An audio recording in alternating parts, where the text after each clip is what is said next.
गम गणपतये नमः।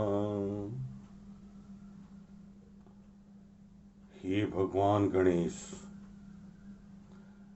हे मेरे गुरुदेव, हे देवी सरस्वती, भगवान वेद व्यास, देवी भक्ति, ज्ञान और वैराग्य मुझे अपना आशीर्वाद प्रदान करें, ताकि मैं सारे जहां के स्वामी उस परम ब्रह्म की कथा को अपने शब्दों से वर्णित कर सकूं। अति कठिन काम है भक्तों, उस अनंत को शब्दों में पिरोना। हर बार लगता है कुछ न कुछ कमी रह ही जाती है। कैसे नापा जा सकता है उसे अक्षरों में? क्या किया था यशोदा जी ने? जितनी रस्सियां लाती 2 अंगुल छोटी ही पड़ जाती थी। आप जितनी भी अध्ययन करो, कथा को कितना भी सुंदर बनाने का प्रयास करो, नहीं हो सकती उसकी महिमा का गान। वो 2 अंगुल छोटी ही रह जाती है। इस सत्य को स्वीकार करता हूं प्रभु। फिर जैसे भी ये कथा आपको कहलानी हो, आप भी जाने, क्योंकि कथा भी आपकी है, वंडर भी आपका हो रहा है, और शब्द भी आप ही ने दिए हैं। तो प्रभु, मेरे अपराधों को क्षमा करते हुए मेरे द्वारा की गई इस कथा को अपनी सेवा के रूप में स्वीकार करें। प्रभु, इस बहाने मैं आपको याद कर लेता हूं, मेरे अंतःकरण में आपकी अनुभूति कर लेता हूं। बस यही मेरा लाभ है, पुण्य है।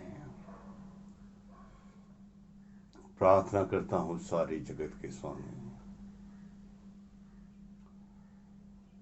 जैसे दृढ़ धनवा पर कृपा की, जैसे सुदेव पर कृपा की, वैसे ही मेरे अंतःकरण में भी प्रकाशित हो जाओ। राजा दृढ़ धनवा ऋषिवर वाल्मीकि के चरणों में बैठे हैं। क्या भाग्य है, ऐसे ऋषि के चरणों में बैठने का सौभाग्य मिला है दृढ़ धनवा को। धन्य है तू दृढ़ धनवा। अरे तेरे सर पर वाल्मीकि जी ने अपना हाथ रख दिया है। तेरी गुणगान कैसे करूं दृढ़ धनवा। बड़ी ही दया से, करुणा से तुझे निहार रहे हैं। तेरा पुण्य अनंत है दृढ़ धनवा। तू अनंत भाग्यशाली है, पुण्यशाली है, जो तुझे स्वयं ऋषिवर वाल्मीकि तेरे पूर्व जन्म की कथा बता रहे हैं। कह रहे हैं वाल्मीकि,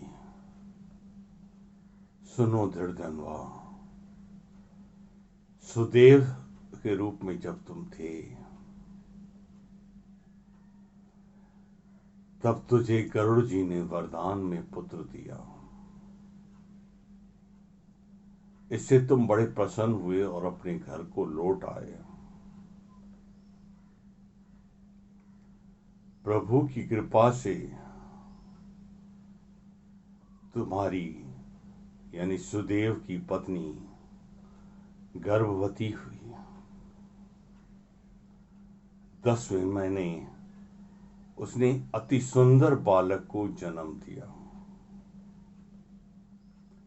बालक में सारे ही सद्गुण समाये थे, क्योंकि वो बालक स्वयं भगवान गरुड़ के अंश से प्रकट हुआ था। ईश्वरीय अंश से प्रकट होने के कारण उसमें सारे सद्गुण समाये हुए थे। वो देखते ही सारे जगत का मन मोह लेता था।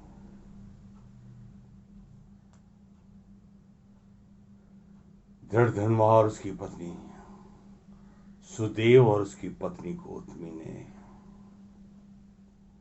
बालक की आवाज को बहुत मीठा जान उसका सुखदेव नाम रख दिया। क्या नाम रखा? सुखदेव। भगवान वेद व्यास के पुत्र सुखदेव का नाम उसे दे दिया। कितना भाग्यशाली था वो बालक। सुखदेव जैसे जैसे बड़ा होने लगा, उसके गुणों का निखार होने लगा। उसकी वाणी बड़ी सुंदर थी और बड़ी मीठी वाणी में उसे वेद भी याद होते जा रहे थे।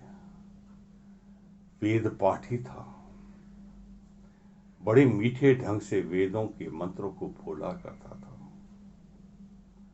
उसे सुन करके ही सुदेव और उसकी माता गौतमी प्रसन्न होते थे, धन्य धन्य हो जाते थे। एक दिन सुदेव के आश्रम में देवल ऋषि पधारे। सुदेव ने उठ करके उनका स्वागत किया, अभिवादन किया, पूजा की और सर्वोच्च आसन पर बिठाया।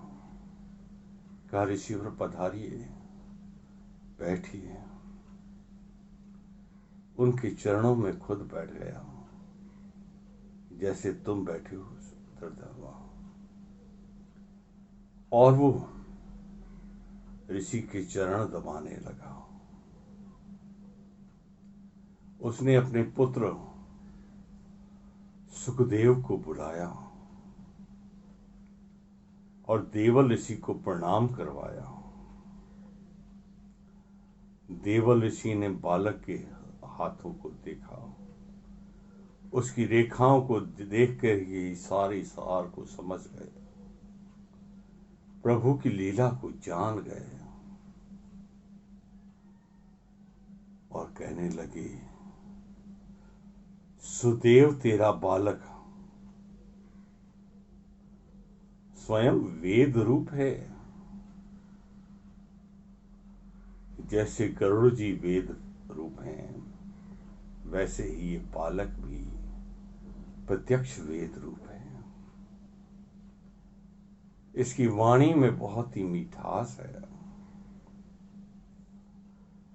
ज्ञान का यह सागर है। सुदेव तुम बड़े भाग्यशाली हो जो तुम्हें ऐसा पुत्र मिला है। पर सुदेव, इसकी हाथों की रेखा में एक दुर्गुण भी है। सुदेव ने हाथ जोड़कर कहा, प्रभु मुझे कृपया कर वो बताइए। तब देवल ऋषि बोले, सुदेव तुम सुन नहीं सकोगे, पर फिर भी मैं तुम्हें बता रहा हूं। अपनी हिम्मत बढ़ाओ और इसे सहने की ताकत पैदा करो। तुम्हारे पुत्र की रेखा, हाथ की रेखाओं में इसे पानी से घात लिखा है। सिर्फ 12 वर्ष की छोटी उम्र में यह जल में डूब कर मर जाएगा।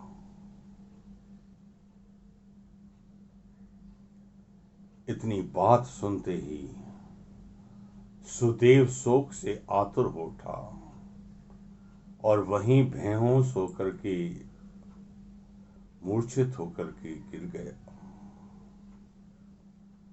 उसकी रानी ने, उसकी पति ने अपने पति का सर अपनी गोद में रख लिया और बड़े ही प्यार से समझाने लगे, स्वामी दुख को दूर कीजिए। आपने भगवान से जिद करके पुत्र को प्राप्त कर लिया, पर जो भाग्य में नहीं लिखा वो सुख कहां से मिलेगा।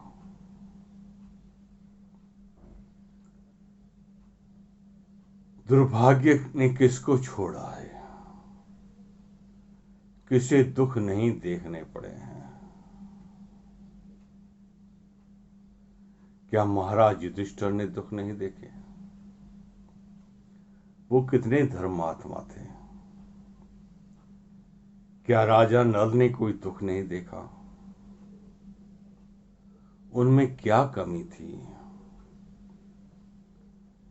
महाराज दशरथ को पितृवियोग में, पुत्र वियोग में ही प्राण त्यागने पड़े। क्या कमी थी महाराज दशरथ में? पर भाग्य का यही लिखा था और वो ही हुआ।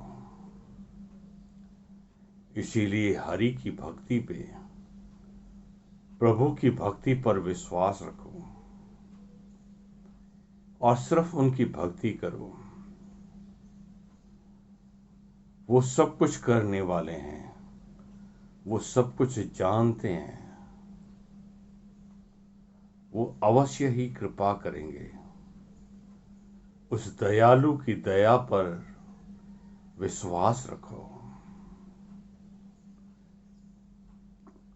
सुदेव ने अपने मन में हिम्मत बांधी और ईश्वर की भक्ति में तन्मय रहने लगा।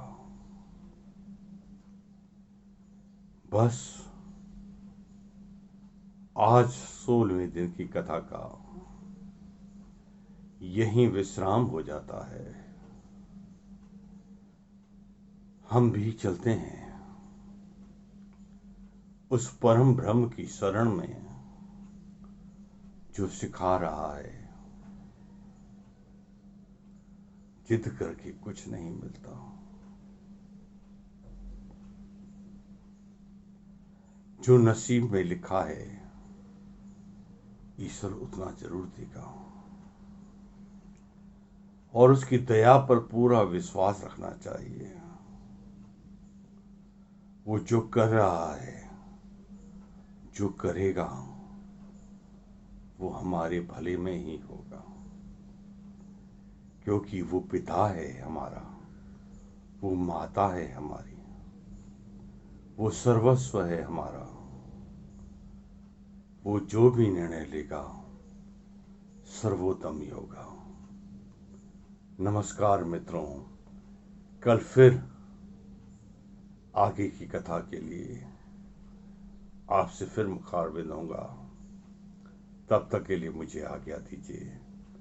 जय श्री कृष्ण। श्री कृष्ण शरणम मम। श्री कृष्ण शरणम मम।